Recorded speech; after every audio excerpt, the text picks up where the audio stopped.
Dear colleagues, my name is Antonina Maslika, and on behalf of the Netherlands Helsinki Committee, I would like to welcome you at the presentation of a series of research papers written by a group of 9 academics from Hungary. And their research presents an in-depth mapping of the methods and tactics used in the system backsliding of the rule of law in Hungary, and the effects of the European project as a whole. As you, of course, know, well, I would like also welcome the audience that we have online. There is a live stream going on YouTube, and we're gonna just a small housekeeping rule that we're gonna have our event last till 11:30 roughly, and we will give a round of presentations by our esteemed colleagues. Then that will be followed then by Q&A.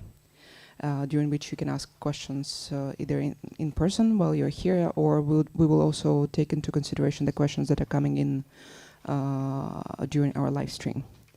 As you all know, rule of law backsliding in Hungary has been on the EU agenda for several years now, from starting Article 7 procedures against Hungary for breach of core values back in 2018, to the ruling of the Court of Justice of the European Union confirming the need and right to protect those values by withholding EU funds when a member state violates principles of the rule of law, and the most recent election victory by Orbán's leading party, Fidesz. It's safe to say that the clash between the EU and Hungary is here to stay. The extent to which the Hungarian government has chipped away at EU values, endangering citizen rights, autonomies and freedoms, has become increasingly problematic. And this has turned Hungary in a hybrid regime based on the rule by law rather than rule of law. A term, abusive constitutionalism, describes well the developments in Hungary and means that those rules and laws that are meant to limit executive powers and protect democracy are in fact either altered or abused to unilaterally execute the ruling party agenda and silencing regime critics and suffocate civil society organizations. Ignoring this reality has had and continues to have dire consequences for both the well-being and fundamental rights of Hungarians as well as other European citizens. The war against Ukraine now is not only having us witness some of the gravest atrocities in recent history, but also provides a tragic reminder of what could be the worst scenario when democracy, human rights, and the rule of law are not protected, and ordinary citizens do not right to say or do not have the right to participate in public decision-making processes. This makes the threat to these values in Hungary even more concerning.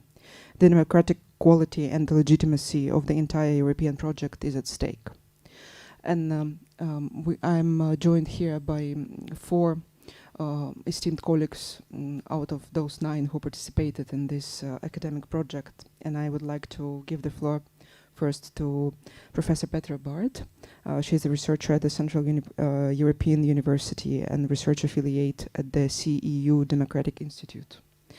And I hope that you will be able to tell us a bit more about what has been going on in Hungary in light of the EU rule of law enforcement toolkit. Thank you.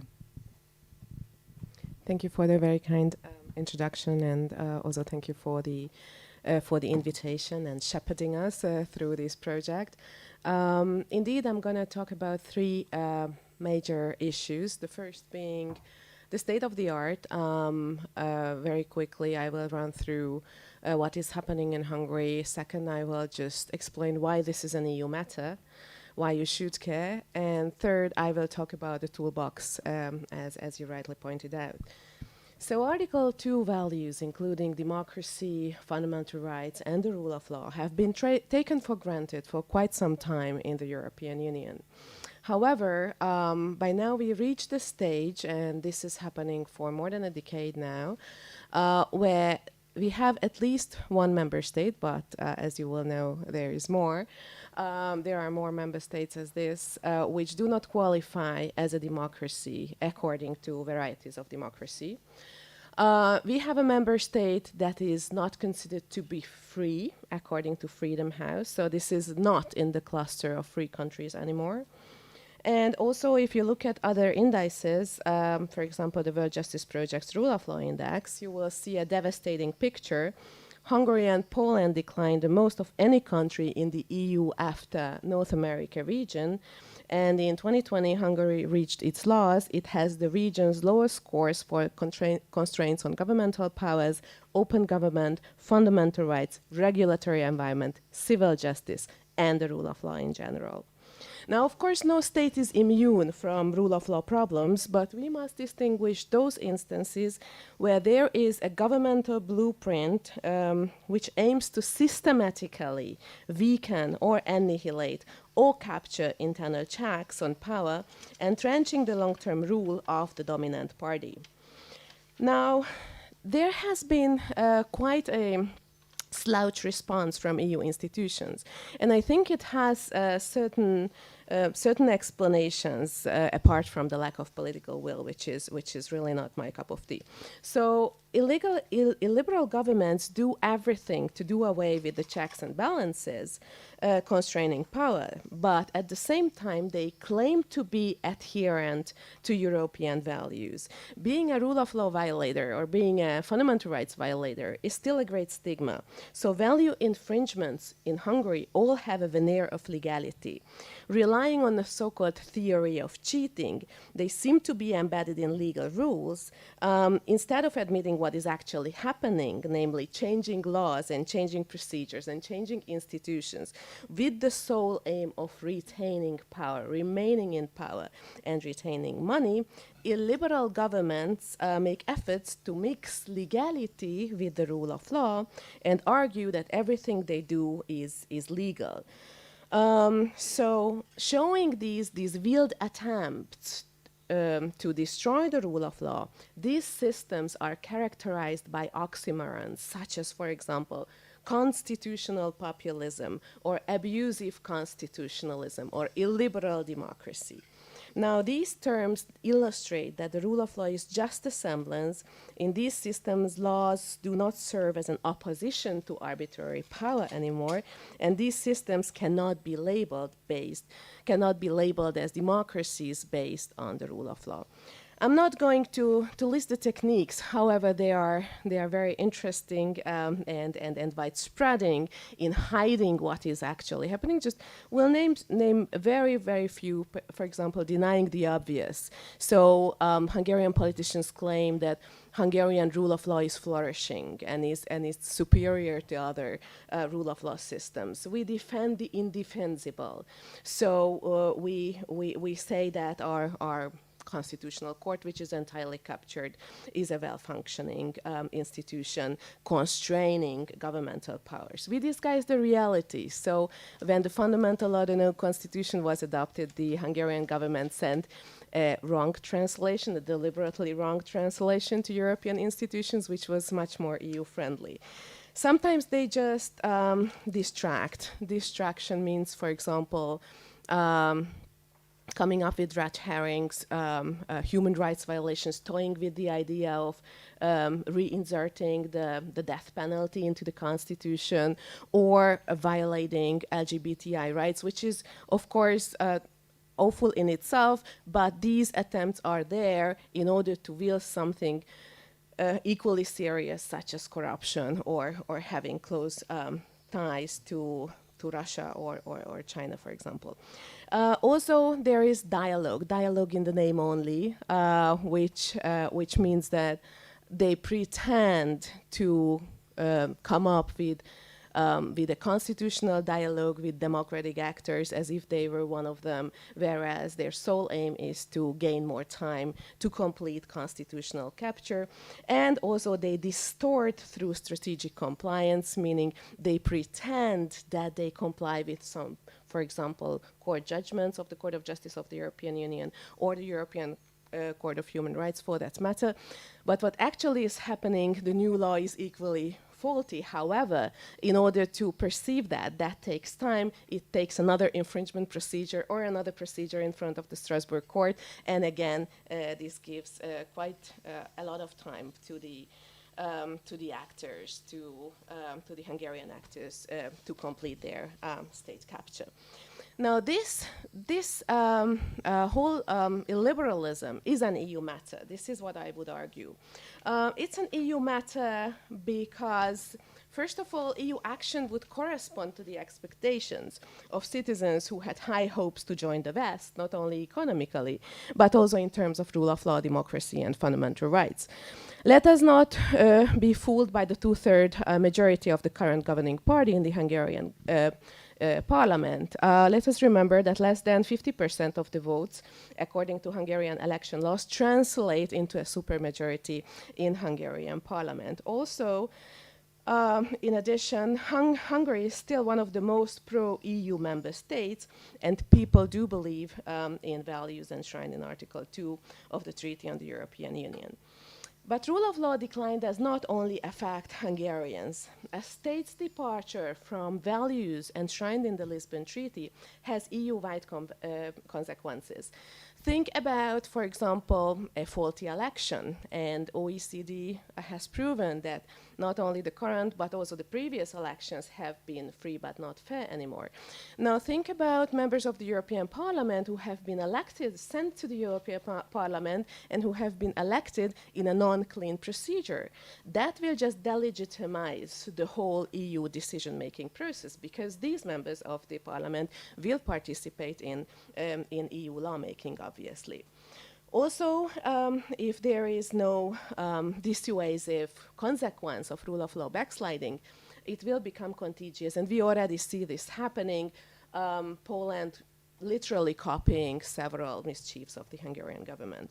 Also, the essential presumptions behind the core legal principles, such as mutual trust and mutual recognition, for example, do not hold. They presuppose that everywhere in the European Union, once someone, for example, is tried in a criminal procedure, that judgment will be delivered by an independent court in a fair trial. Now, if this is not the case, member states will be unwilling to cooperate any longer.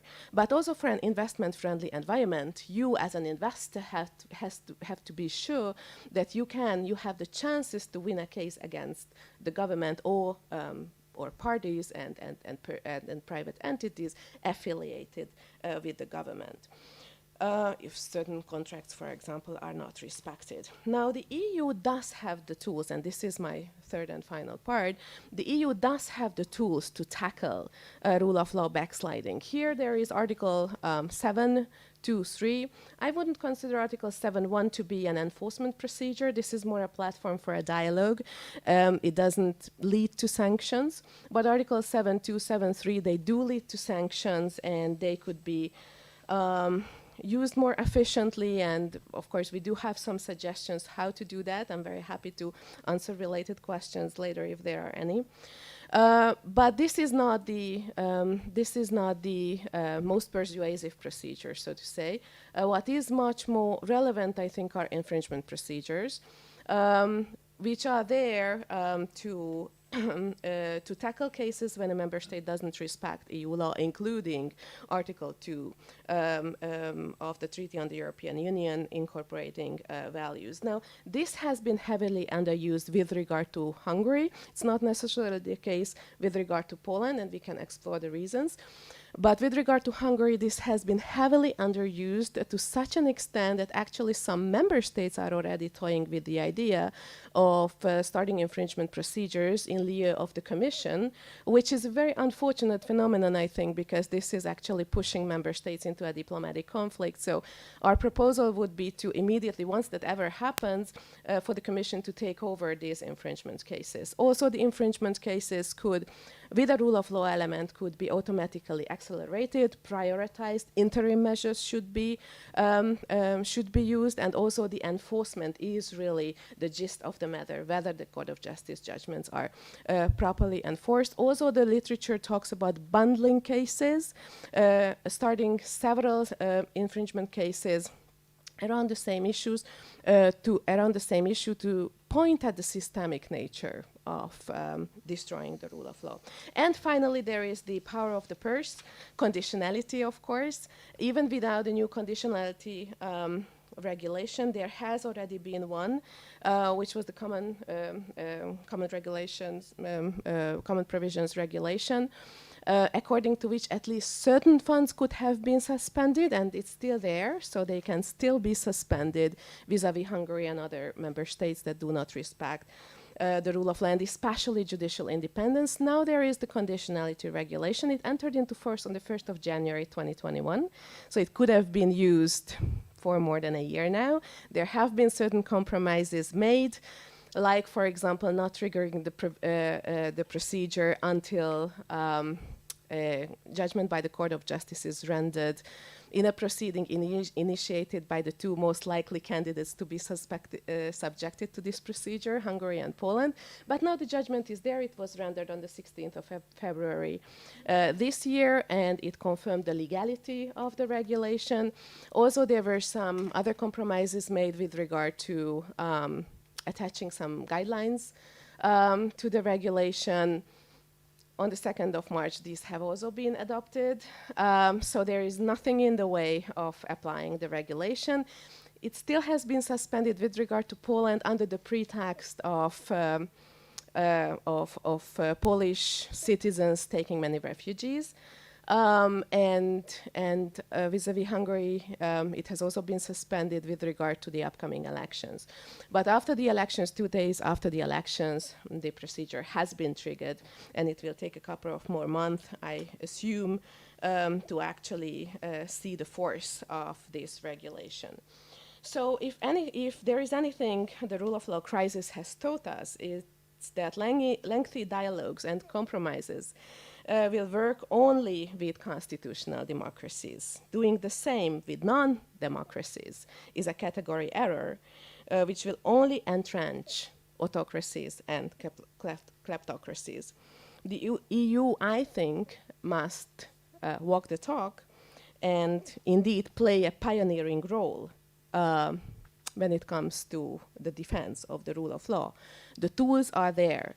So I think the European Union could at least slow down, if not contain, rule of law backsliding, but at the very minimum put an end to the absurdity of financing regimes in violation of EU values out of EU money. Thank you very much.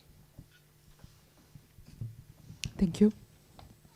And I now would like to give the floor to our second speaker, Zoltán Fleck, Professor of Law and Sociology at the ELTE University in Hungary. And I believe you would also cover the other side of the backsliding, democratic backsliding in Hungary in terms of abusive constitutional identity. Yeah, please. Thank you very much. Thank you for the Dutch Helsinki Committee to organize this event and help us to construct big papers. You can reach these papers later on. It's almost impossible to introduce something from these lengthy papers, but let me say something about the prospect of Hungarian democracy and rule of law and the dynamism of the autocracy in Hungary. The title of my short presentation is that the long career of a European autocracy, because more than 12 years is too long for a Hungarian citizen to see how this country turn into a new autocracy and turn back to democracy. So, as you know, this event was postponed. It was originally planned in March, before the last Hungarian elections, but the context changed a lot after the last election. The autocratic Orbán regime again received significant social support. The message of our studies has become even sharper by knowing this fact. The context has changed, of course. In this short presentation, I outline this necessarily changed interpretation. In one short statement, the essence of my presentation here is that the absence of the rule of law has profound social consequences, which make a simple solution to the Hungarian question very doubtful. We are here to convince you what is now clear to everyone. Hungary now is not a rule of law country. For years, some lawyers and other experts have been trying to argue that only a systematic analysis, a holistic approach, can reveal the essence and the consequences of the legalist autocracy of Hungary. And the partial critic of focusing on individual institutions is totally ineffective. Hungarian leaders constantly evaded institutional criticism by pointing to some relevant institutional solutions in Western democracies. This is the cherry-picking tactic of the Hungarian rulers. The ruling party has built a new autocracy as the member of the European Union under the surface of constitutional institutionalism. During the past 12 years, the executive, by the help of parliamentary supermajority, systematically eliminated all the checks over the government. There is no constitutional counterweight. The will of the head of the government prevails. The exercise of power is totally arbitrary. Authoritarianism has a legal guardrabe. There are formal constitutional institutions, but the only function of these organs is to support the policies of the ruling party. This has two awkward consequences. Firstly, even informed foreign experts have had difficulty perceiving the nature of the regime. To tell the truth, the majority of domestic jurists have also had serious problems finding the meaning of the rule of law. It's really sad. And secondly, this institutional cheating have serious social consequences. On this letter, I would like to say a few thoughts on behalf of all of us. After the fourth consecutive victory of Orbán, the fears of the Democrats seem to be confirmed. Populist autocratic legalism cannot be defeated under normal circumstances and through elections. Relative economic stability and prosperity are the normal circumstances here. As I'm sure you are familiar with the constitutional nature of the Orbán regime, and you are not surprised when I say that there is not a single autonomous, independent public institution in the Hungarian constitutional system. You are more interested in the causes and consequences. The description of the regime is well documented, including in our extensive papers presented now. But while we were working, we were also depressed by the question like these. How it is possible that constitutional judges, court leaders, Procurator General, ombudspersons, members of the National Media Council, Budgetary Council, and so on, work in the service of one-party rule.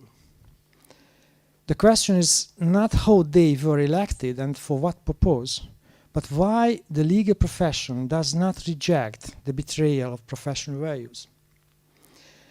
How is it possible that the repeatedly discredited Minister of Justice, Trócsányi, was elected as president of the Hungarian Lawyers Association without any political pressures? How is it possible that in most cases there is not even a spark of resistance? The citizens of the University of Dramatic Arts have been a refreshing exception. Of course, like the CU, their case also failed. Why did those who are victims of the regime vote for it the next time? The next turn. We know well that an institutional culture with weak autonomy cannot resist governmental pressure based on the following logic. It cannot remain an autonomous institution. Enforced loyalty is natural. Disproportionality of funding is an expression of political proximity. Active support for government ideology is always worthwhile. Critical voices have consequences. But why professional and social resistance is so weak?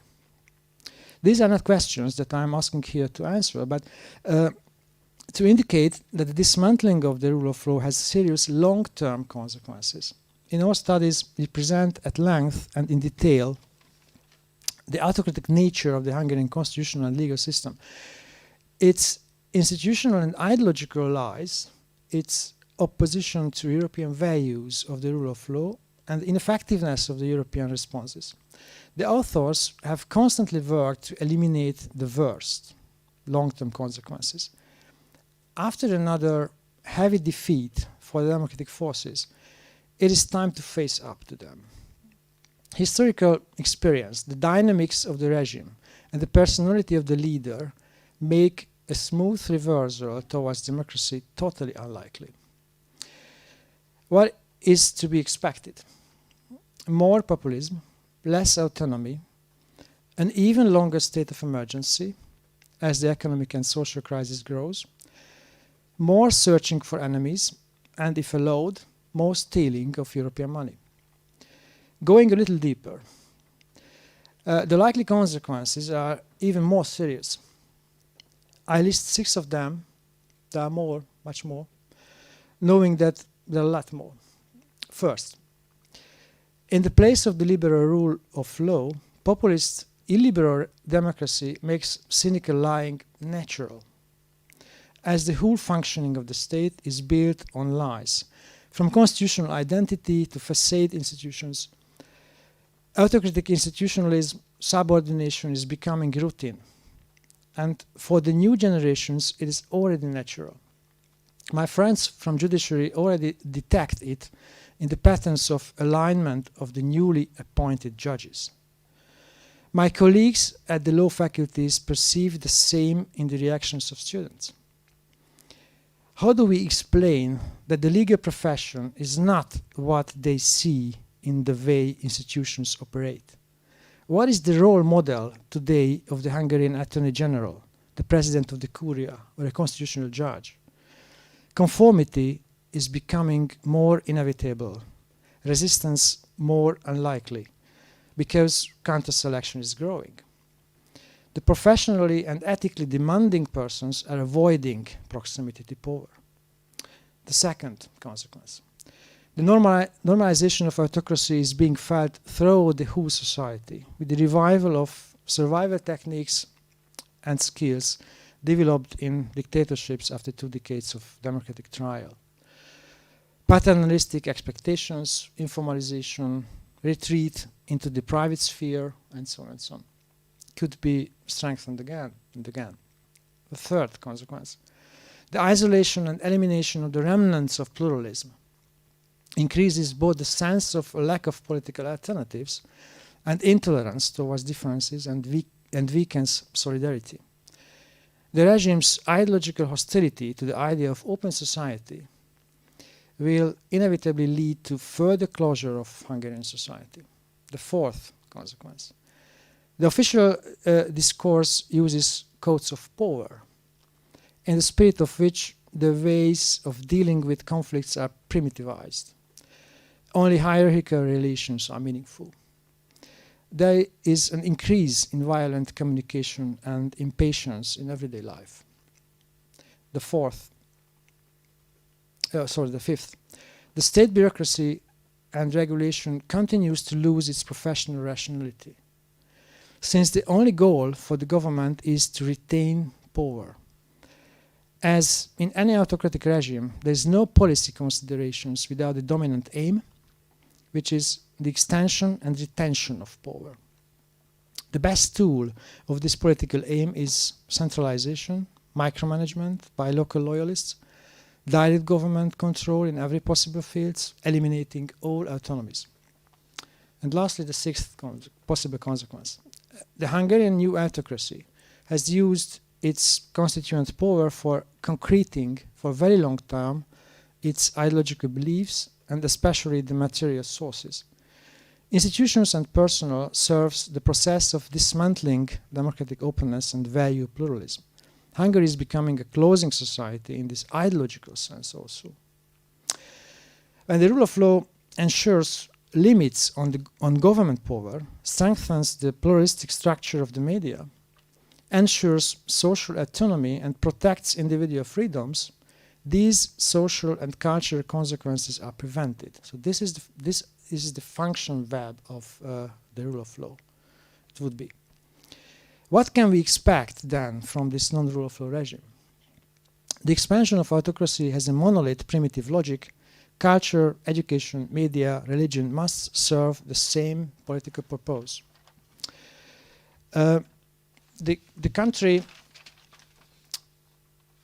inability to compete, the weakness of bureaucratic rationality, and social irresponsibility have so far been masked by the unprecedented amount of external funding in Hungary's history, the money from EU membership.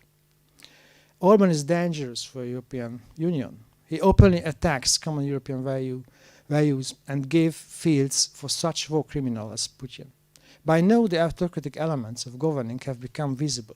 The natural dynamism of the autocratic politics is the extension of arbitrariness. This regime, as an electoral autocracy, is well prepared for the case of losing any further elections, but the chances of ever losing an election are reduced dramatically. And lastly, some words about the dynamism of the regime. In 2010, the political restructuring of the institutional system and the dismantling of the checks and balances of government power began immediately. In the second term, the economic backbone was built up, using public money to occupy strategic points in the country. After the third electoral victory, Orbán started to recalibrate Hungarian cultural landscape according to this political aim, based on its pragmatic Christian nationalism, aggressive pressures towards conservative family idols and anti-gender ideology, and open ideological and legal attacks against sexual minorities. The government propaganda has used the core elements of extreme right populism well known worldwide. The militant phraseology and discriminatory regulations further widened social and cultural gaps and caused severe harms to social integration. In his third cycle, the extraordinary law and the statutory instrument were tested and put into permanent use. The instrument, which is completely outside the rule of law, has been used for all three of these political purposes.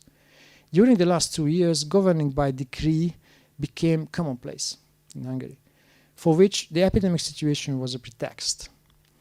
Another novelty is the amount and intensity of the privatization and expropriation of state assets and functions. The government has used the state of emergency imposed by the pandemic to divert resources from opposition municipalities without any legal limits and to abolish university autonomy and the rights of cultural workers while political expression was limited. And my last question after this short analysis of the Hungarian near future, what could be the main direction for the next period starting soon? As the election posters of the ruling party said, and the only election program of the governing party was, no backwards, only forwards. Thank you very much. Thank you, Professor Fleck. And I would like now to give the floor to Anita Konček, PhD researcher at ELTE University, Hungary. I hope, Anita, you will also be able to cover the issue of judiciary in Hungary and how it was captured also by the backsliding in the recent years. Thank you. Please, the floor is yours. Thank you very much. Is it working? Yeah, thank you. I'm happy to be here. And yeah, the title of my presentation is Capturing the Courts and the Jurisprudence in Hungary. And before I start the presentation, I would just like to make some preliminary remarks. The first is that one cannot help but look at the systemic intertwining of events that unfolded within the judiciary during the past decade in Hungary. So systemic approach is also important, not just when it comes to the big picture of rule of law backslide, but when it comes to the capture of the judiciary as well. And the milestones from the past decade are more than relevant until this very day. Therefore, legislative acts that curbed judicial autonomy and chipped away basically this independence are not water under the bridge at all. Neither is the legacy of, for example, Mrs. Hando, who used to be a first president of the Judiciary Office, but I would come to that later back. The second remark is that the Hungarian capture of the judiciary differs from the Polish way. It is less blunt, it is more structured, it has more layers, and can rely on the constitutional facade. Fidesz had a very refined toolkit at its disposal, and it still applies and keen to apply both the stick and the carrot when it comes to the Hungarian judiciary. Third, like both Petra and Zoltán elaborated on that, there is an enormous Fidesz majority in the parliament. Every measure, therefore, can be depicted as a constitutional reform in Hungary. That is why the formal, and by formal I mean the highly legalist approach to rule of law is misleading and is a gift for autocrats that operate on the veneer of emptied out legality and legal formalism. Therefore, the international stakeholders also share the responsibility to unmask the system, and basically that could be done via stop legitimizing actions and fake dialogue, via letting excessive relativism taking over. Maybe it's not a spoiler if I state just now the key finding was also in the studies as well, that the capture of the Hungarian judiciary is almost complete, and here I would like to just highlight the most important milestones that paved a way for that capture, and not just paved the way, but still proved to be very important and crucial for maintaining the current level of this capture.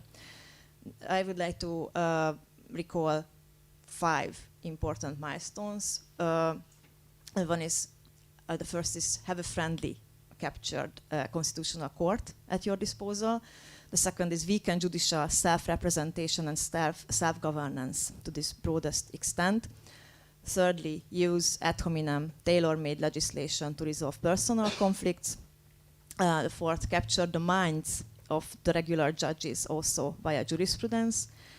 And last but not least, use and abuse the concept of the apolitical judge, like certain court executives are very keen on in contemporary Hungary. So first, in paper 4, there is a detailed enumeration about the steps and the impact how the Hungarian Constitutional Court was captured and pegged. Therefore, I just would like to recall swiftly that the most important features of the current Constitutional Court in Hungary are basically the following. There was an operational SWIFT carried out from overseeing the legislative towards reviewing the daily practice of the ordinary courts. That means that currently the Constitutional Court devotes less attention to a proper in-depth norm control and focuses more on the daily practice of the ordinary courts. During the past decade, of course, the composition of the Constitutional Court has changed to a great extent, and this composition led to a rather modest norm control, and that norm control is hallmarked by either procrastination, and by procrastination I mean that in certain, especially politically sensitive cases, decisions are usually postponed. If we just recall, for example, the Central European University case, where the Constitutional Court was remarkably silent for a long time. And after procrastination, or in spite of procrastination, it can be also stated that the Constitutional Court is keen on delivering very government-friendly innovations or interpretations of the law. If we just recall the constitutional identity decision from 2016, or for example, the approval of the so-called Kashma merger. And maybe this latter is less known, so therefore I would like to say a few words about that. In the Kashma case, so Kashma is a super conglomerate. That was a media foundation. This is the Central European Press and Media Foundation that was established at the end of 2018 when almost 500, actually 486 pieces of media outlets were donated overnight to a super conglomerate. This merger was not investigated by the Hungarian authorities because that merger was basically exempted from investigation, and neither the media authority nor the competition authority had reservations about the merger. This merger was also challenged in front of the Constitutional Court that really helped out the government with a peculiar interpretation of public interest, and basically it declared that the concentration of the acquired media companies can be considered to be in public interest, and it did not elaborate on why the Prime Minister was allowed to exempt the merger from scrutiny on the basis of national strategic importance and how is it linked to public interest. So this is, I think, a very telling feature of the Hungarian Constitutional Court jurisprudence, how it can lend a hand to rubber stamp rule of law backslide in Hungary.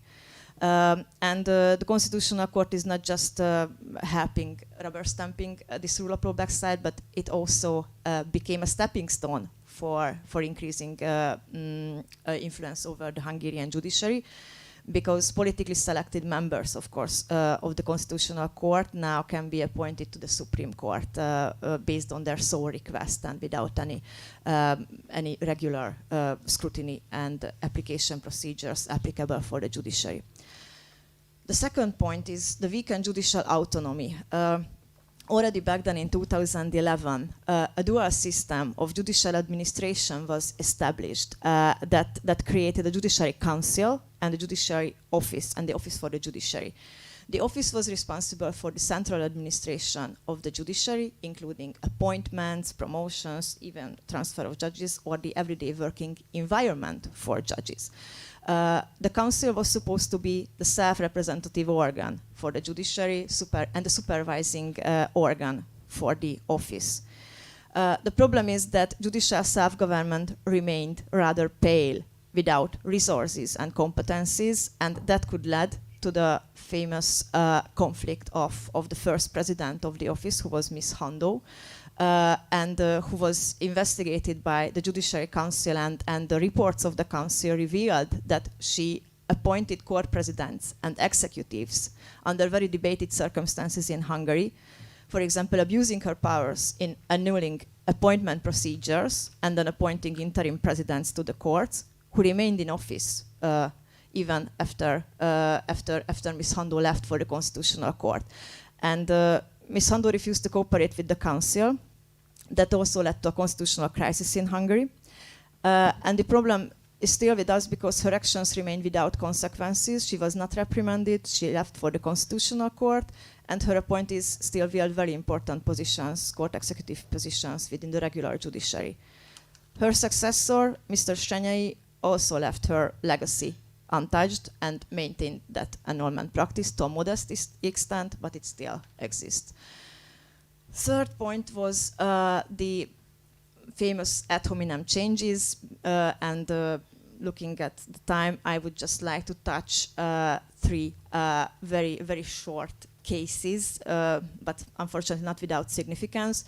The first was the forced retirement of the senior judges that took place in 2011, and this act, being one of the few, had already European-level consequences, because the European Commission initiated an infringement procedure against Hungary, which resulted in condemning Hungary in an age discrimination matter.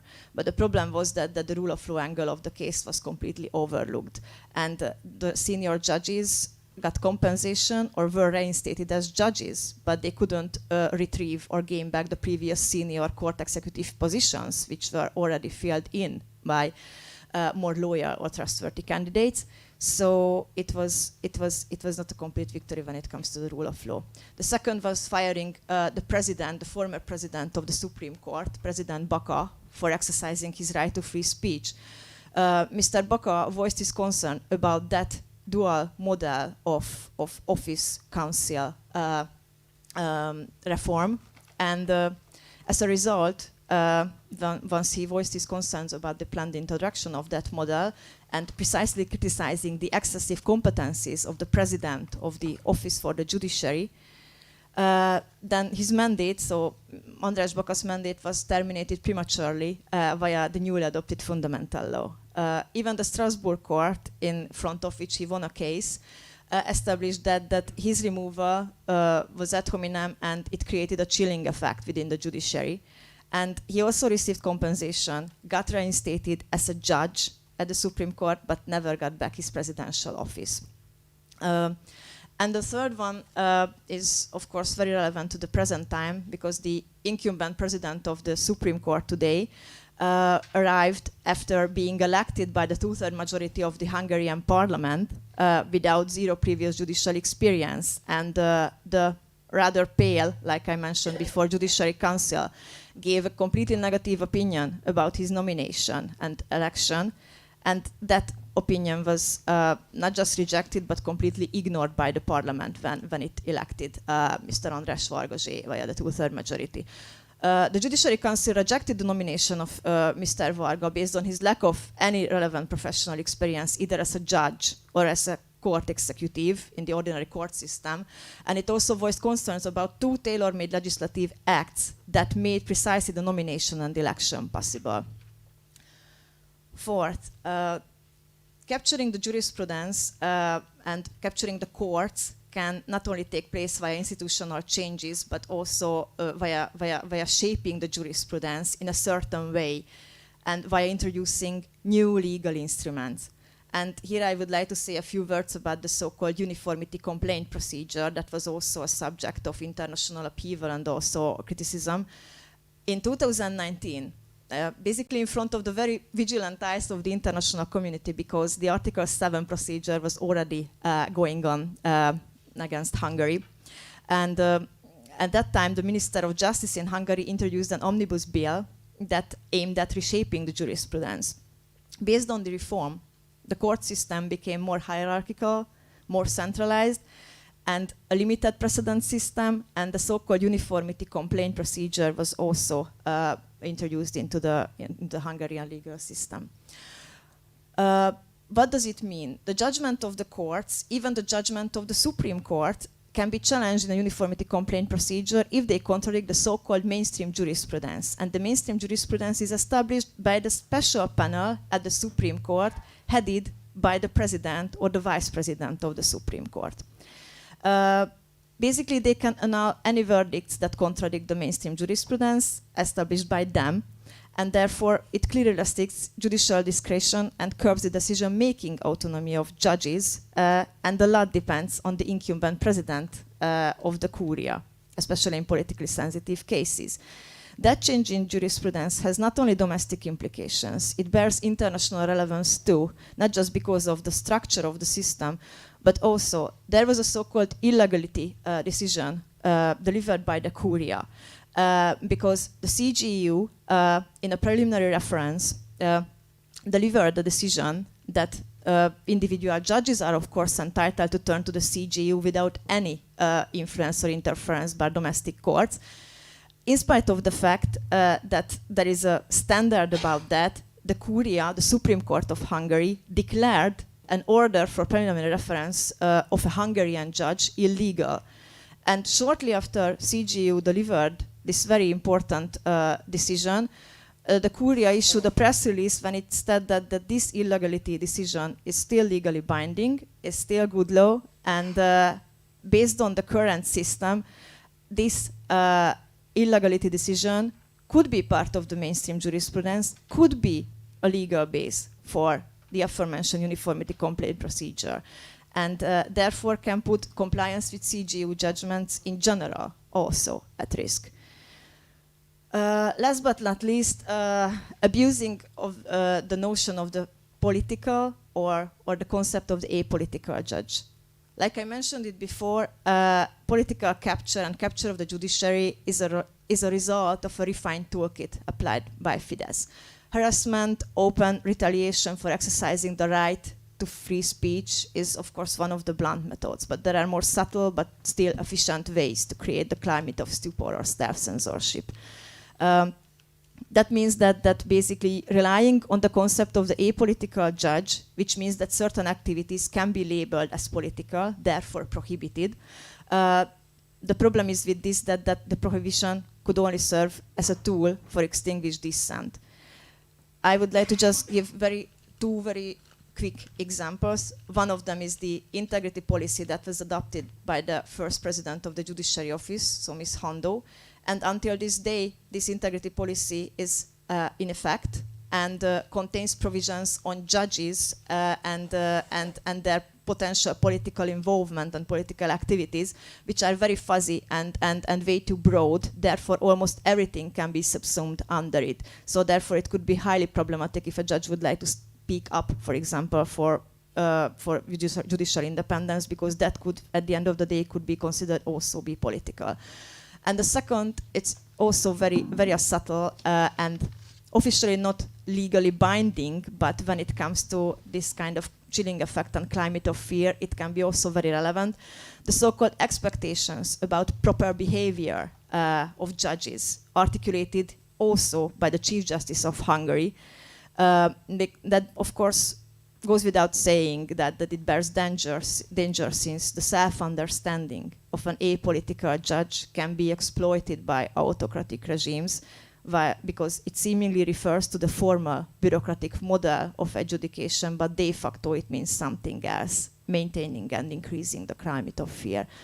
The incumbent president of the Supreme Court provided also a telling example about that, how he imagines the desired judicial behavior when he wrote an opinion piece about one of the CGU's judgments in a Polish judicial independence cases in 2019. Back then he was not elected yet to the president of the Curia, but it was also very straightforward and telling how probably he perceives independence of the judiciary and an apolitical judge. In this opinion piece, he highlighted that the judgment of the CGU might be detrimental to the judicial independence per se. And he also emphasized that judges have to remain independent, not only from the other two benches of state power, also from other states, international bodies, but even from protecting judicial self-interest as well. This statement all by itself leaves much doubt whether a judge is desired to speak up if she or he perceives independence of the judiciary endangered by the legislator or the government. And I think after all of this very gloomy picture, I would like to stop here, hoping that I interconnected these layers and dots. Not happy to elaborate on this further if there are questions. Thank you. Thank you, Anita. Yeah, we have one more speaker on our panel. And I apologize in advance if I mispronounce your name. It's Zsolt Kurtvayashi, a public law researcher based in Budapest, and he would present another angle of the backsliding in terms of rule of law in Hungary, and exemplified by attacks on parliamentarism, media, academia, and also society. Please, the floor is yours. Thank you. Thank you very much. Welcome here. I would like to start with a question that apparently takes us a little bit away or beyond the scope of our common research project here. But this is a question that I have been asked recurrently in the past weeks, and this is the question: how could the current government, will win with a great margin in an ongoing war that to many proved the utter failure of the over a decade's foreign policy in Hungary after a pandemic where the death rate was among the highest. You have an inflation rate which is hard to manage. You have ongoing strikes by teachers nationally. You have a united opposition, and so on. You could list many measures, but this question, I think, only seemingly takes us away for our topic, constitutional law and rule of law, and apparently it brings us closer to partisan politics. But I claim that the opposite is the case, because the most plausible explanations to what happens and what has been going on in Hungary go back to one common element, or this is what I would claim, and this is an unconstrained power on many levels. And on a very practical level, as a run-up to the elections, you have unconstrained power in terms of campaigning on the government side, virtually unlimited funds, unlimited access to the audience, unlimited resources altogether, including funding.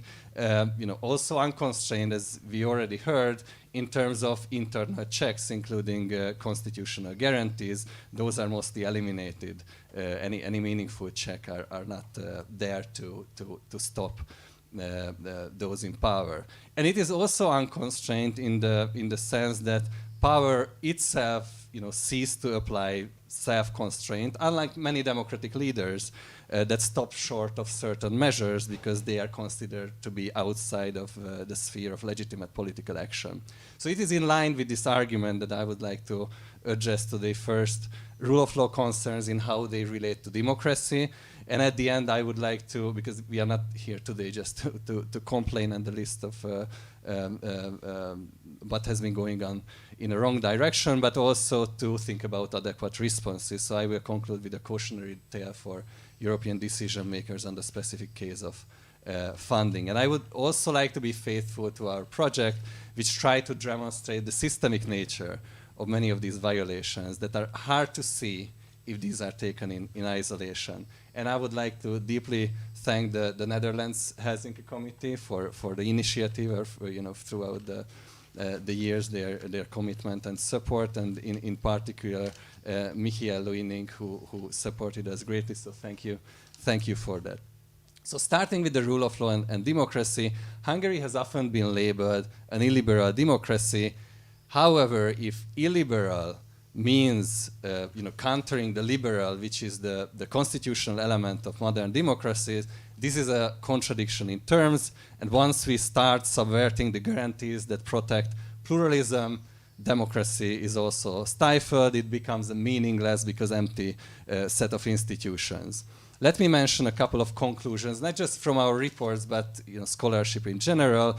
One central claim is that the Parliament of Hungary ceased to function like a parliament. It fails to meet the textbook definition of a parliament, and this is somewhat similar to what we heard about the Constitutional Court, which does not meet the textbook definition of a constitutional court. For example, because it sees its function in, recurrently, not as checking power, but as having to come to the rescue of the government if there is a court decision, for example, that goes against government interest, or there is a European decision going against government interest.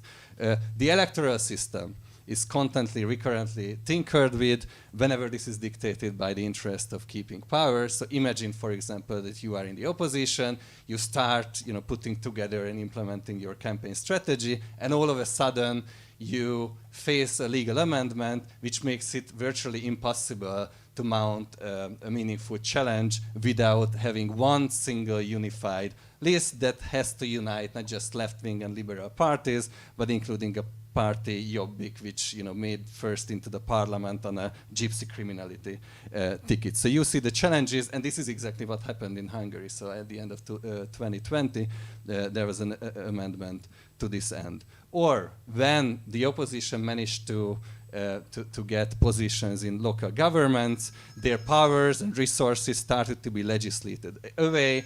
Or just to mention another example with the case of referendum, in again a scholarly review of the relevant case law, you see that the only connecting logic that can explain, that can give some coherence to this case law is serving government interests. So let me just mention some numbers. 99% of referendum initiatives were rejected by the National Electoral Committee, while all government initiatives were supported by the same body. From the area of media freedom, NGOs, and academic life, I only have time to highlight some illustrative developments.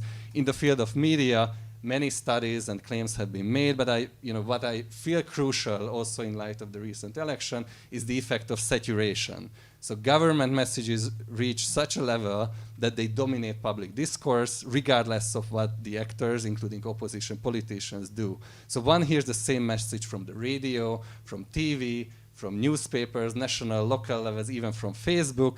And so one is just inclined to feel maybe subconsciously that, they can't be all lying, even though these are really, go back to the same central machinery. And the effects are clear. So, Hungary is historically kind of predisposed to reject things that come from Moscow, and especially when it comes with an invading army. And yet, you see people more and more likely to accept the Russian narrative, also because of the coverage of the war that in some cases is reminiscent of Russian propaganda messages, and the opposition was successfully presented as leading the country into war, and which triggered to many opinion polls, to the witness of many opinion polls, a boost in voter support for the government in the final weeks of of the campaign. And it has also been aptly documented how independent media outlets were either closed or taken over by government affiliates, how an immense government media conglomerate that we already heard about took over large part of the Hungarian media, also undermining in my reading the very idea of private property. And as as far as I'm informed, there is a complaint still pending, submitted years ago with the Commission in the targeting the very foundations of this regime about illegal state support through public advertising. The saturation and domination applies especially for the countryside where I'm from. So when you hear news from radio, for example, that's really 100% coming from the same government control source. That also applies for local newspapers, and now they are serving direct interest of the government, or publishing mandatory messages from the same central source. Or take the blatant violation of public media principles, that while under in one single day, and that has been documented, the Orbán's speech was aired no less than 9 times by the public state media channel M1. The main opposition candidate, so that's the candidate for Prime Minister of the United Opposition, got full 5 minutes throughout the campaign, and I'm not kidding here. So large funding goes to polling and manipulating the public. Regarding civil society, we have seen Russia imitated laws on foreign-supported organization that all relevant European forums found to be in violation of human rights, or the criminalization of certain crucial supporting measures that actually became even more crucial because of the inactivity of the state in these grounds. So these were criminalized based on a supporting illegal immigration framework. From the field of academia, let me just mention that for events like this, it's rational for Hungarian scholars to consider the possible repercussions, and most of us have been subject to if not else then smear campaigns, and in both of these fields, academia, NGO, civil society, chilling effects here are not just side effects, undesired side effects of limiting measures, but are the very goals of these violations. So these include cases like documented cases like denial of promotion, leading to researchers, many colleagues cautious about avoiding sensitive topics, cases of censorship leading to more censorship and self-censorship.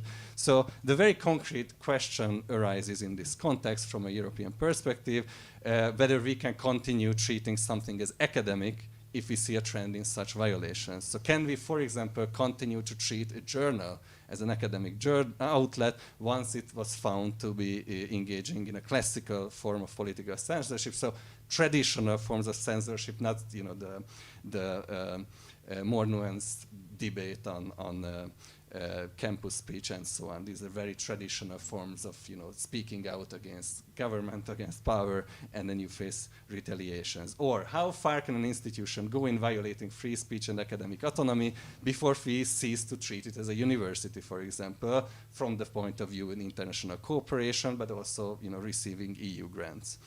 And this will be my final larger point, let me turn to the lesson from all of this for European decision making. And I would like to highlight one element here.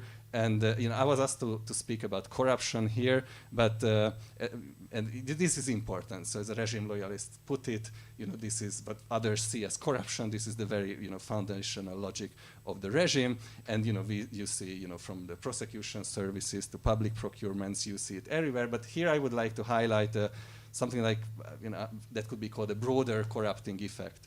And the recent build-up of post-accession conditionality focuses crucially on funding, and there are claims that this is an illegitimate use of power, and I'm trying to make the opposite case here. So, illegitimate in the sense that it goes after certain states and not others, and so on, and it's not okay to rely on economic factors. And I want to make the exact opposite case by relying on economic accounts of some of these influences, and this is the rentier state theory, economic accounts of the causes of what seems to be free money from the eyes of voters. So the rentier state in economic literature refers to a state where there is a massive inflow of external funds that has a negative impact on domestic developments, including the political system. So many accounts, when they try to explain these broad explanations of what is really causing, what is really behind this democratic backsliding, and one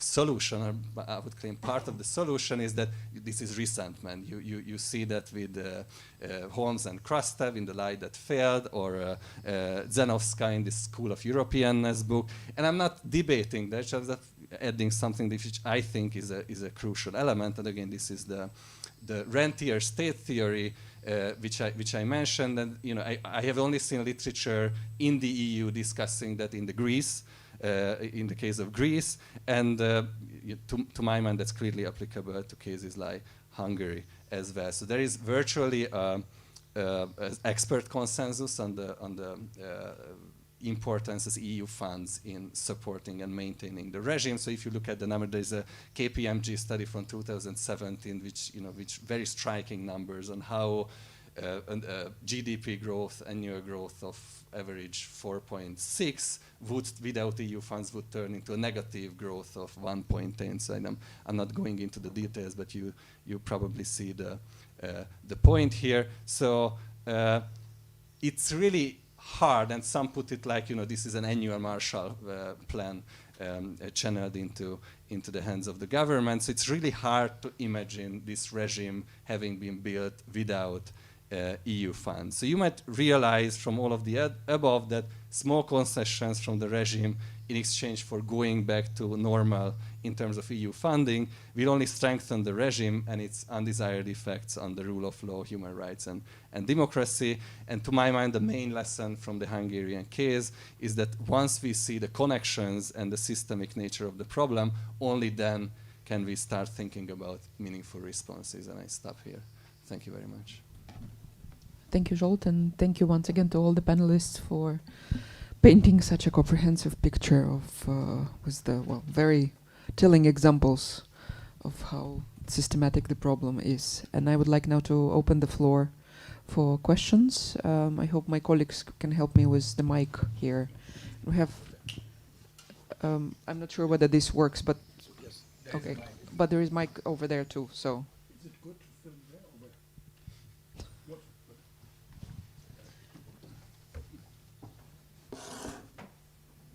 My name is Frank Schwalberroth. I'm from Germany. I'm one of the founders of the German Green Party and the first Green member of the European Parliament. For me, Hungarians are always heroes, because when I was 4 years, first thing I can imagine, I can remember, listening to radio, following what happened in 1956 in your country against the Soviet army. When I became then to the European Parliament, I was very happy to have adopted the first Hungarian resolution on the Danube River, barriers on the Danube River, and this was assisted by the first half-Hungarian MEP, Otto von Habsburg, who said, "Oh, Frank is a Green, but nevertheless this is a good text," and it was true. And therefore I asked myself, why Hungary? When it was the big enlargement, Slovakia was the bad guy. Everyone betted Slovakia would be the largest danger for rule of law in the European Union, and now it's Poland and Hungary. Why? When I was MEP, I met MEP who then became your president. Then I met a staff person who later became your justice minister. They were very nice, socially nice people. And then I asked myself, how is it possible that so nice people suddenly, or already possibly before, behave and argue in such a strange way? Is it due to the person of your boss? And I liked very much that only one time you mentioned his name. I think it's good not to mention the name of the boss too often, because it highlights him too much. Is it the person?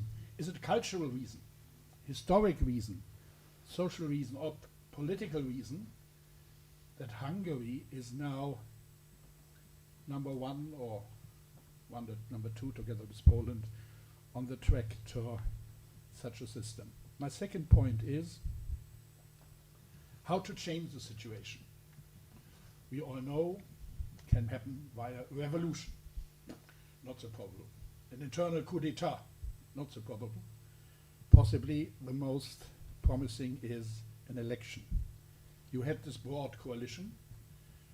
Was this a one-time shot, or do you think there's a potential that this coalition can stay together to wait until the next term election to win and to overcome? And a very short last point. What is possible to do from us here? Those who love Hungary, those who are Hungarians in the diaspora, and possibly it's possible to learn from Turkey. There's a Turkish journalist here in Brussels who suffers that especially the young generation had never heard anything positively biased about the European Union. And he set up a YouTube channel where he's interviewing 10, 15 minutes key persons from Brussels. What does it mean, Europe, European Union, and relationship to his country? Possibly it might be an intermediate activity to create, with journalistic support, a YouTube channel to inform the public in your country what is happening in the European Union and how the Hungarians are seen and how the behavior of the government, of the governing elite, is interpreted here. Thank you very much. Thank you. I propose maybe we'll answer this question because it was, well, kind of 3 points in one. So who would you like to take the floor?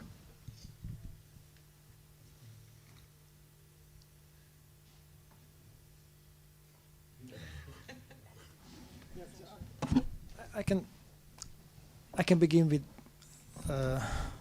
your very complex questions and remarks, and thank you for your personal involvement in the Hungarian issue. You were not yet born when I started to admire them. Yeah, but it's important really that we had no time to quote the Hungarian revolutionary tradition, and of course the revolution of '56 is a good example, and we cannot understand the present situation even from inside. It's really a surprise for us. So I graduated in law in 1990, and it's really a big route opened that time, and we thought that this route is quite straight, and the dynamism of the Hungarian democracy is quite pro-European and pro-democracy. But your questions about the causes, it's really very demanding to answer, because it's a very complex web of institutional, cultural, historical, and social. And I think Hungarian and European and the worldwide academics will research this Hungarian case as one example of the post-communist problems with democracy and rule of law. So Hungary is not the only case. I think there is a general problem with democratic institutional system. And what's more, there's a general problem of the model of the European democracy. And the Hungarian case, as we see here, is a symptom of the very ill elements or soft elements or the weakest elements of the democratic model. So how weak can be a democratic infrastructure? It's Hungarian case. It's a kind of lesson for Europe, how to deal with institutional viewpoint and the institutional blindness is so dangerous for the prospect of democracy. So institutional optimism, which was very high at the dawn of the democracy in post-communist countries, is the very basis of the cheating here, because we are very optimistic about the cultural consequences of being a good institution, but it's much more. So we must rebuild the democratic culture from scratch. So it's your question about the future, how to cope with this situation is really also very complex. Well, I'm very pessimistic about the future functioning of the oppositional coalition now, because this electional result pushed the oppositional parties in diverse directions. So the connections between the politicians on the oppositional side are in very bad condition. But what is more important is to build or to strengthen the civil society, to strengthen the civil rebuilding of democratic attitudes and feelings. And what is really important is the educating democracy. So it's not only the school education or the formal educational system. It's also very important, but a kind of NGO education or civil education or little circles of democracy. So the election results showed a very, very deep gap between Budapest, the capital, and the countryside. And it's very symptomatic all over Europe and the post-communist world. So there's a same gap in the Russian state, in Moscow, is a completely different world than the Russian countryside. And something must be done with the people's education in the countryside. So sorry for not answering all the questions, but it's really a very deep question. So thanks. I think we have Petra for the third component of the question, is like what can be done by those outside Hungary. Yeah, also I guess regarding the election coalition, I don't think that they can be held together for the future. I think it was a one-time event, and there was the presumption, which proved to be wrong, that the opposition, that those who would vote for any of the opposition parties would vote for the whole coalition, which partially turned out to be true for those who voted for left-wing parties, but it didn't turn out to be true for those who voted right-wing parties. So they were unwilling to vote for the socialists. So you just cannot simply add the numbers, because this is not how it works. So, and I think they are ideologically so far away from each other that it's highly unlikely that they would cooperate again or stay together. Now, as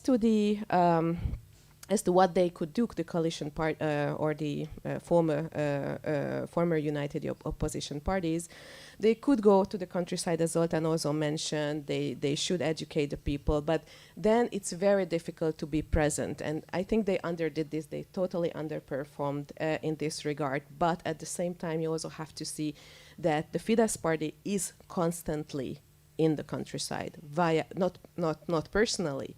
But via the media. So the one television channel that people are watching is just sheer government propaganda. The newspaper Lokal is supposed to be a local newspaper, but this is government propaganda, and it's freely distributed to the people. The radios that they are listening to are government propaganda. And also the mayors, they are representing the Fidesz party, and this is where the money is coming from. So they are present on the countryside without actually physically being present. This is very difficult to compete with that. As to the YouTube channel, I very much appreciate it. And there are similar initiatives, like, for example, Radio Free Europe.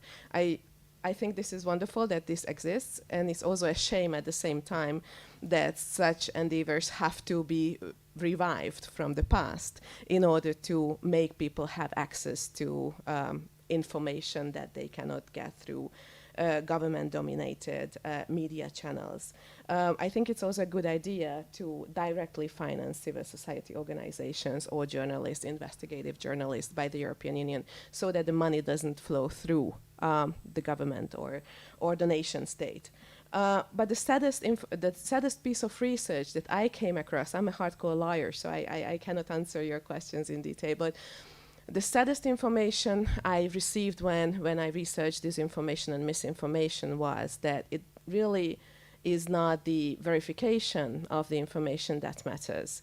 Of course, you can set up websites countering disinformation, and the European Union is actually doing that. But what matters is how often you tell whatever type of information, even if it's a lie. So, you know, we tend to say the saying, it doesn't become true just because you say it many times, but in the minds of people it does. So I don't know how to counter that. And what you can do, I think what you can do is just translate to your people that whatever happens in Hungary or Poland or in other countries is an EU matter. Just think about the German politician who was elected, who was a democratic politician, and he got elected by the votes of a far right-wing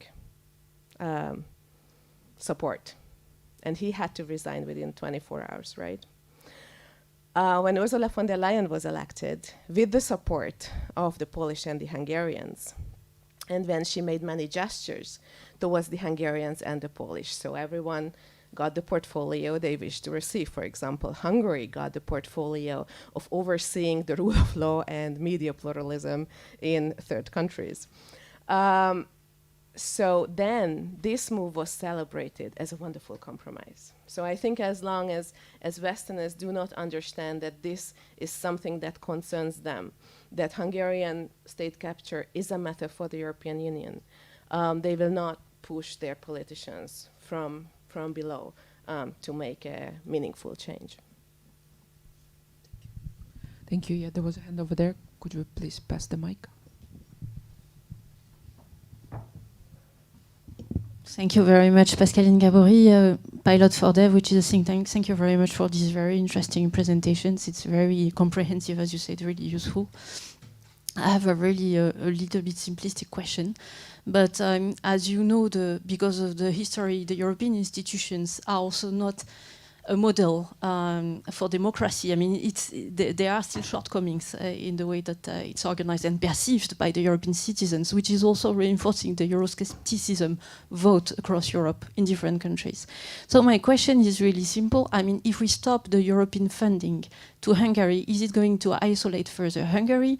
Is it going to isolate further the civil society, as you said? And is it also going to strengthen this feeling that maybe to fuel a little bit of propaganda from the government, who will say, we told you that the European Union was not reliable. Look at this hospital, which is not going to be financed. Look at this university, which is not going to be financed. Thank you.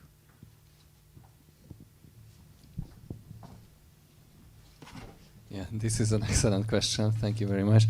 So, you know, partly we have been trying the other route, which was, you know, funding without meaningful conditionality, right? So, you know, logically you can conclude that now it's time to find the other, you know, try the other way, and partly that holds. But you are also right in, you know, telling the cautionary tale that, you know, that can backfire in many respects. So that's why, you know, targeted funding, circumventing governments, and then, you know, using very concrete conditionality measures where you send the message that, you know, when you do this, you get this, and that, you know, it goes to this end. And this has been going on. So, you know, we have been witnessing, and we have to acknowledge that what I described as post-accession conditionality in the specific case of funding. So I see a way in between, you know, 100% stopping all funds and, you know, the kind of the previous way to just, you know,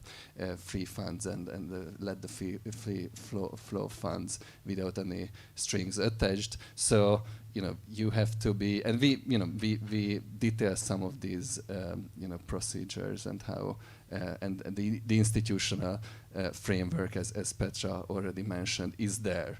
And also other measures, like in the case of media, if there is a complaint, sitting for years with the Commission on the specific case of how all of this media conglomerate is financed through state directly going there and paying for advertising. If that can be limited, that's just one small step, but it can make it harder. It can, sink some parts of this, and also responding to the earlier questions that real change can only come from within. So you have been witnessing the failure of democracy promotion. So that's a truism, but the external elements can become crucial in many respects, and that's why I have been emphasizing at the end of my talk the crucial role of funding through the years after, especially after accession. So it's not a coincidence that you see that, and it's partly related to the lack of post-accession condition in combination to what I described as the rentier state mentality spreading. Thank you. Thank you. I think we have one more question from the audience, and then we can go to the questions that we have online.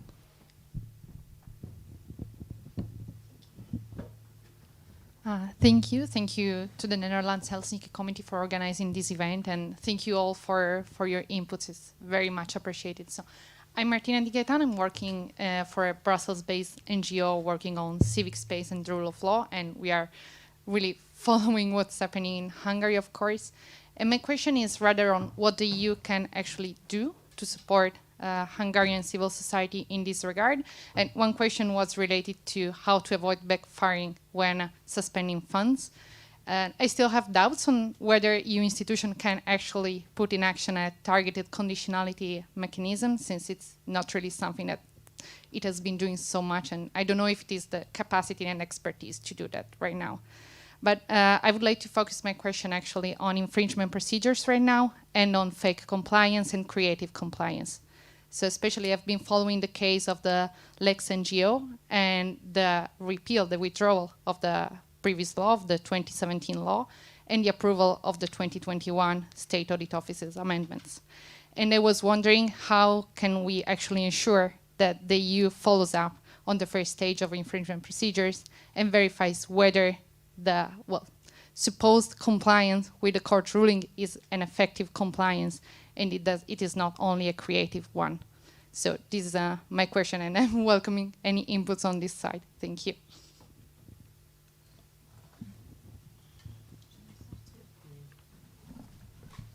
Thank you. This is, I think, a very good question, because this creative compliance or fake compliance in Hungary is very much in the heart of the system. And when it comes to the veneer of legality or the formal approach of rule of law, they always showcase that basically they have a very good track record in compliance with court judgments. And when you look beyond the surface, then it reveals that maybe one or two features of certain regulations are repealed or modified, but instead of that, there are going to be substituted via other measures. So that's basically the name of the game. And I think, or when it comes to the strategic use of the toolkit, and that also goes back to the previous question as well. So maybe not just the conditionality mechanism all by itself, but the combined strategic use of the toolkit, of the European toolkit, is also something that should be kept in mind when it comes to the Hungarian rule of law compliance.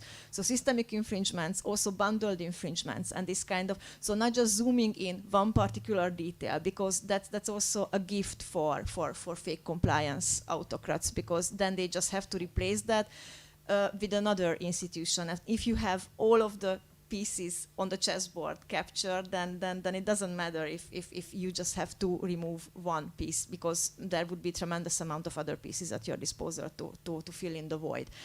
So the European Commission should be, in our humble opinion, more active in enforcing those values, if we take those values seriously. I mean, it's also time to really show that I do not want to sound overly naive in that sense, but if this is a union of values and not just mutual economic interest, then it's also something that has to be shown, and not just waiting for the CGU to take actions and not even monitoring. So I think monitoring the enforcement and monitoring the implications and the implementation of judgments would be crucial. And not just leave it up to domestic authorities. It's also, it can be garnished or quoted as a sovereignty issue as well, because of course implementation of international verdicts have implications on domestic institutional structures. But still, do not want to avoid answering your question. The Lex NGO was also something that was a very telling example how this government operates. But the CEU judgment was also something that was a very revealing one. But by that time the judgment came, the CEU had moved. NGOs had not moved, fortunately, yet. But the problem is that it would be also a very strong governmental narrative and against and also the interpretation of that. That judgment and how the institutional structure was established by the government is also something that is in the core of the Hungarian Fidesz narrative. So basically, long story short, the combined use of the rule of law toolkit could help. So systemic infringements also when it comes to non-compliance. So the European Commission has to take also into consideration or certain willing or daring member states who would like to initiate Article 2 infringements against Hungary and hoping that the European Commission could take over that kind of systemic infringement, because it's also not a solution or just a halfway solution. If we just wait the European Court of Justice to deliver those judgments, it takes time and not even monitoring that enforcement. And that has to be done by the Commission as well. Otherwise, it loses its credibility and gives more weight to that international forbearance that is already accused of. As to the backfiring effects of suspending funds, one can see that the Hungarian government does everything to suffocate civil society. Just think about the saga of the Norwegian funds. They rather give up on the money than attaching rule of law or any other democratic strings to the money. So it will happen one way or another, whether with EU funds or without EU funds. The risk that you are running if EU funds are there is support of gongos instead of proper civil society organizations. But again, a more specific answer to your question with regard to infringement cases. There is a very interesting research by Tom Pavone and Cassie Emmons on the decline in infringement cases in general. So less and less infringement cases are started, and very few rule of law related infringement cases are being started. Poland is an exception to that to some extent, but this is certainly true for Hungary. So we would certainly propose to start these cases, to call a spade a spade. So if it's a rule of law case, let's treat it as a rule of law case. Anita already mentioned the forced retirement case of Hungarian judges, which was misformulated as an age discrimination case. Now, this is absolutely crucial to have the right framing, because in age discrimination cases, the legal remedy is compensation, but if it's a rule of law case, then you have to reinstate the judges. So because it was formulated as an age discrimination case, the judges got compensated, and by the time the Hungarian government lost the case and the judgment was there, the case was essentially moot because all the judges have been, so to say, bought or compensated in order to stay in retirement. So this is one thing, to call a spade. I already mentioned acceleration of the proceeding, automatic acceleration and prioritization of all infringement proceedings with the rule of law element. But also interim measures are very important. And there, the Commission and the Court, they have the capacity, they have the possibility to impose certain pecuniary measures. And this is the same for the actual outcome of the whole proceeding. So I think a much heavier emphasis has to be placed on Article 260, on the enforcement of judgments, because what we see is that not only that cases are not triggered, they are not started, but even the cases that are started and that are won by the European Commission do not achieve the desired outcome. So let me come to a very uncomfortable saga with regard to the data protection ombudsman's case. That was framed correctly. However, the outcome is the exact same thing. He has never been reinstated. He got some compensation, and a new data protection authority, closely with a president that is very loyal to the government, has been created and is still in force. So actually, no winning cases have significantly helped the restoration of the rule of law in Hungary, without an emphasis on Article 260. What I find problematic is the Commission stance. So perhaps one could lobby there, saying that, and this is coming from Vera Jourova, we mustn't win. We mustn't lose a rule of law related infringement case. That would certainly backfire. Now, I don't think that the role of the Commission is to follow a legally extremely conservative approach and just lag behind Court of Justice case law. They could be a little more proactive. The task of the Commission is not to win cases, but to act as a guardian of the treaties. And yeah, so I find it problematic also when I propose to the Commission to take over Article 259 cases from member states if they are ever initiating them. The response was, well, we are not doing that, but because the member states shouldn't tell us what to do. Now, this should be seen as a last cry, really, on behalf of the member states, if a member state is suing another member state on the basis of the rule of law. So I think this should really be a wake-up call for the Commission to actually do the job that is enshrined also in the treaties. I can imagine if we are thinking outside the box and trying to be really creative, one could push even for treaty change, or at least changing the procedures. When it comes to fundamental rights, one could give a direct possibility of a quasi-Verfassungsbeschwerde or constitutional complaint to citizens if their at least when their fundamental rights are infringed, at least with regard to member states where the apex court are being captured. Just an idea. Or another idea, allowing judges to point at pieces of laws that prevent them from properly applying European Union law. It's already happening. National judges are already trying that. The already mentioned case, IS case mentioned by Anita, where Hungarian judges' preliminary reference was held to be illegal by the Supreme Court, also thematized such an issue, but these questions have been declared to be inadmissible by the Court of Justice.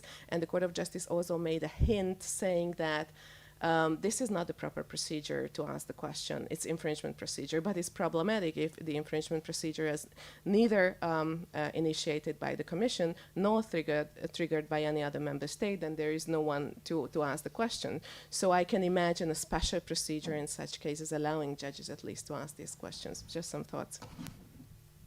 Can I add just two quick points on, first, just acknowledging that this is a learning process, so also from the side of institutions like the Commission, but also that there are certain inherent limits to what can be achieved from the outside, and adding in combining these two, that we are not even near reaching those limits. So if you, and let me give you an example which is partly related to NGOs, and this is asylum law, where many NGO activism and targeted criminalization that I mentioned. So there, the last prominent case that partly centered around these transit zones on Hungary's borders, that was already kind of a complex case. So it targeted several foundational elements of the Hungarian legislation, which again emptied out basically asylum law altogether, asylum protection. And there, so again a built-up case where the response was to close transit zones altogether, further restricting access to asylum, or basically virtually closing them down. So this, if anything, this should trigger a European response which acknowledges that this doesn't work. So we need to go even further along the lines that Petra already mentioned, in terms of enforcement, in terms of bundling, systemic infringement cases, and so on. If you want to achieve something, that's the only logical conclusion, other than completely giving up. Yeah. Thank you. Maybe we can squeeze one more question from online, but only one. Burak, you can choose. Okay. Yeah. First of all, thank you very much for coming here and sharing your insights. We have a few questions from the online, but I'm going to start with Karti Saris, sorry for the mispronunciation, to Zoltan. She is asking, and here I'm citing, in fact, your address, and very rightly the responsibility of law is, what do you think is our task training and teaching the next generation of lawyers in this respect? And also, and maybe related to this, shouldn't we address more often and more deeply how the instrumentalization of law undermines the rule of law in Hungary?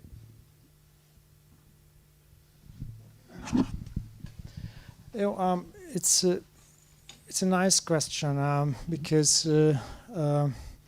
it's about the long future. So I see a paradox here because we quoted two different ways of solutions for the Hungarian case. One is building a strong civil society, or helping to revive the civil society. And another measure is some kind of economic pressure on the government. And the paradox is that it's two quite different time frame. So this question about education and the attitudes of democracy is a question of the next generation. And I see the posters here in Brussels, in Next Generation Europe. And I have a feeling that the Hungarian case, as Zsolt said, is a point of the learning process of European democracy. And I think we need a very comprehensive plan of strengthening democracy in Europe, in Hungary, and in post-communist countries, which means a more dense cooperation among different professionals, different aspects of European politics, politicians, parties, European institutions, European NGOs, national NGOs, and other institutions and non-formal institutional aspects of European democracy to build a joint project to strengthen democracy all over Europe and targeting the weakest point of the European membership. And this whole project can be a strong part of the education and formal and informal education, educating adults also, educating judges, educating local politicians, educating prosperous members of the parliament and the young politicians, much more intensively than is going on in these wars in Brussels, and a direct pressure on the media, or I mean direct pressure on the educational sense, that educating young journalists, for example, or other professionals, and if the Hungarian, Polish, and other weak parts of the European Union we see that there is a constant, strong, coherent policy of strengthening democracy by NGOs, European NGOs, member state NGOs, member state journalists, European politicians, and so on and so on. Then I must say that the next year's European project must be strengthening democracy, and because it's really dangerous to see that some member states are shrinking, and it's really dangerous for even France and Germany and other parts of core nations of the European Union, that democracy is not so stable as we thought before. Thank you. I'm afraid that at this, well, hopefully slightly positive note in terms of looking into longer term future, we'll need to end our event. Thank you very much for your interest and for joining us, and of course also to the audience online. The articles will be available online very, very soon, and we will be able to also to share the link with those who attended the event, and they will be accessible online. Yeah, thank you very much.